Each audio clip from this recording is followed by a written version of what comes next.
Ya, anak-anak, sebelum kita mendengarkan firman Tuhan, kita berdoa dulu ya. Lipat tangannya, tutup matanya, kita katakan, Lord Jesus, we thank you for today. Now we want to listen story Bible. Bless us in Jesus name. Amen. Duduk dengan rapi, siap. Ya, anak-anak, kemarin sudah mendengar cerita dari Miss Edis ya. Miss Edis sudah menceritakan bagaimana Tuhan menyertai umatnya, yaitu umat Israel. Jadi anak-anak harus tahu bahwa umat Israel itu umat pilihan Tuhan. Jadi anak-anak, kita adalah umat pilihannya Tuhan Allah ya. Jadi umat Tuhan yang berharga di mata Tuhan. Ya, waktu itu umat Israel keluar dari tanah Mesir, mereka mau beribadah kepada Tuhan Allah di padang gurun ya.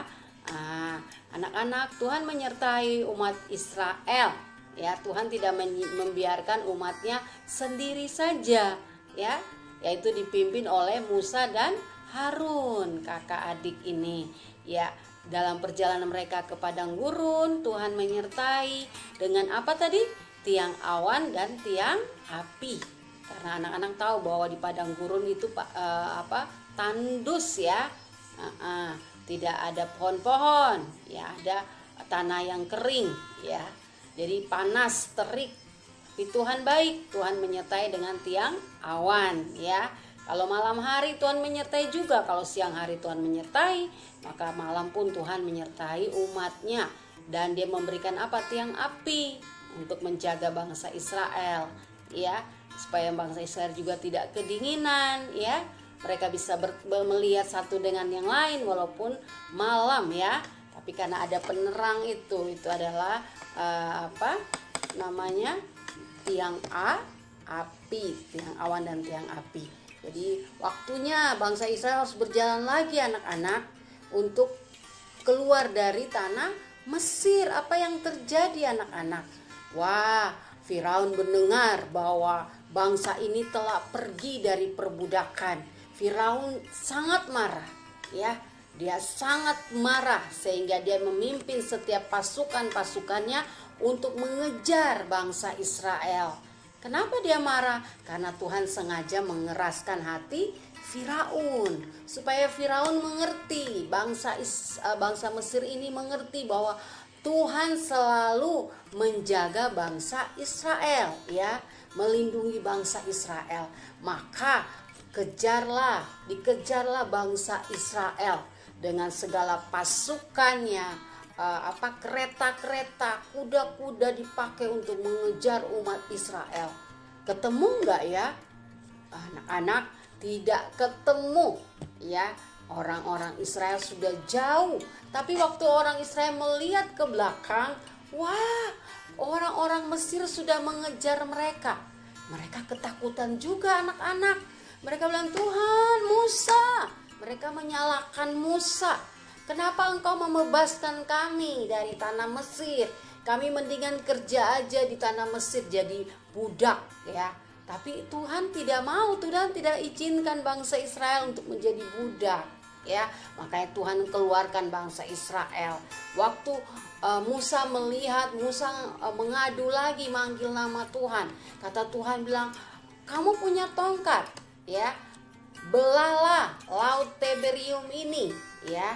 Jangan panggil saya lagi, kamu sudah diberikan kuasa ya. Jadi anak-anak, kalau kalian sudah diberikan kuasa seperti Musa, pakailah kuasa itu. Untuk apa? Untuk menyembuhkan orang sakit. Kalau papa mama sakit, kalian berdoa ya, pakai kuasa itu. Pasti Tuhan bekerja ya.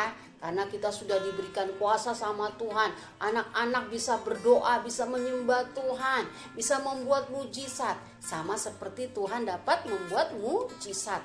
Jadi waktu itu Tuhan bilang, lemparlah tongkatmu, belahlah laut ini. Ya, maka terjadilah anak-anak.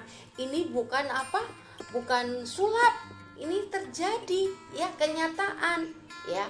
Jadi Tuhan bilang, Musa, belahlah laut Tiberium, terbelah dua. Wow, dahsyat. Sebelah kiri kanan ada lautnya, tapi di tengah-tengah jalanan itu tidak ada laut, malah tanah yang kering. Tuhan menyertai bangsa Israel sehingga mereka mereka pergi jauh dari kejaran bangsa Mesir atau Raja Firaun. Apa yang terjadi dengan Raja Firaun? Raja Firaun juga mengalami, Tuhan mengalahkan mereka. Ya, kuasa Tuhan, malaikat Tuhan mengalahkan, menghancurkan setiap pasukan-pasukan kuda-kudanya. Mereka jatuh, mereka tertimpa dengan air laut, ditutupin air laut. Jadi anak-anak, besok kita lanjutin cerita lagi ya, apa yang terjadi dengan Firaun dan pasukan-pasukan. Oke, pagi ini kita mau berdoa. Terima kasih Tuhan Yesus, kami bersyukur kepadamu. Kami sudah mendengarkan firman Tuhan pagi ini. Tuhan urapi setiap kami, berkati guru-guru kami, berkati orang tua kami, biar kami tetap sehat di dalam Engkau. Terima kasih Tuhan Yesus, terpuji-pujilah namamu. Dalam nama Tuhan Yesus yang percaya kita katakan, dalam nama Tuhan Yesus kita katakan amin.